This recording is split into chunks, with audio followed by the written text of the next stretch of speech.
Arthur Conan Doyle, Les aventures de Sherlock Holmes, L'homme à la lèvre tordue, lu par Gaël Pettinaroli. Isa Whitney, frère de feu Elias Whitney, docteur en théologie, principal du collège de théologie Saint-George, s'adonnait fort à l'opium. Cette habitude prit possession de lui, à ce que l'on m'a dit, à la suite d'une sotte fantaisie, alors qu'il était au collège. Il avait lu la description que fait de Quincy de ses sensations et de ses rêves de fumeur d'opium, et il avait imprégné son tabac de l'eau d'un homme pour essayer d'obtenir les mêmes effets. Il trouva, comme tant d'autres, qu'il est plus facile de contracter cette habitude que de s'en défaire, et pendant de longues années il continua d'être esclave de la drogue, en même temps qu'il était pour ses amis et pour les siens, l'objet d'un mélange de pitié et d'horreur. Même à présent, il me semble le voir encore, épave et ruine d'un noble caractère, tout recroquevillé dans son fauteuil avec sa face jaune et pâteuse, ses paupières tombantes et ses pupilles réduites comme des pointes d'épingle. Un soir, c'était en juin 1889, quelqu'un sonna à ma porte, à cette heure où l'on commence à bâiller et à regarder l'horloge. Je me redressai sur ma chaise et ma femme posa sur ses genoux son travail à l'aiguille, avec une grimace de déception. « Un malade, dit-elle, tu vas être obligé de sortir. » Je ronchonnais car je venais de rentrer après une dure journée.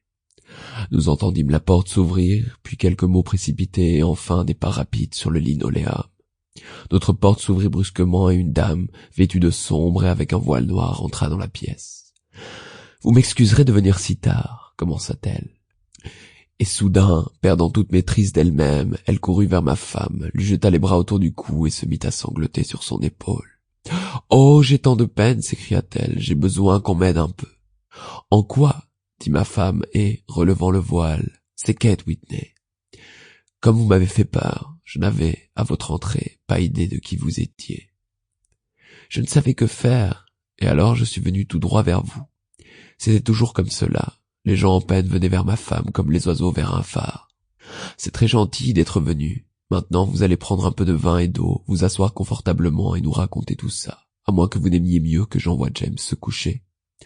Oh non, non, j'ai aussi besoin de l'avis et de l'aide du docteur. C'est à propos d'Isa. Il n'est pas rentré depuis 2 jours et j'ai si peur pour lui. Ce n'était pas la première fois qu'elle nous avait parlé des ennuis que lui causait son mari, à moi comme médecin, à ma femme comme à une vieille amie et camarade de classe. Nous la calmâmes et la réconfortâmes avec les meilleures paroles que nous pûmes trouver. Savait-elle où était son mari? Nous était-il possible de le lui ramener? Cela semblait possible. Elle avait des renseignements très affirmatifs.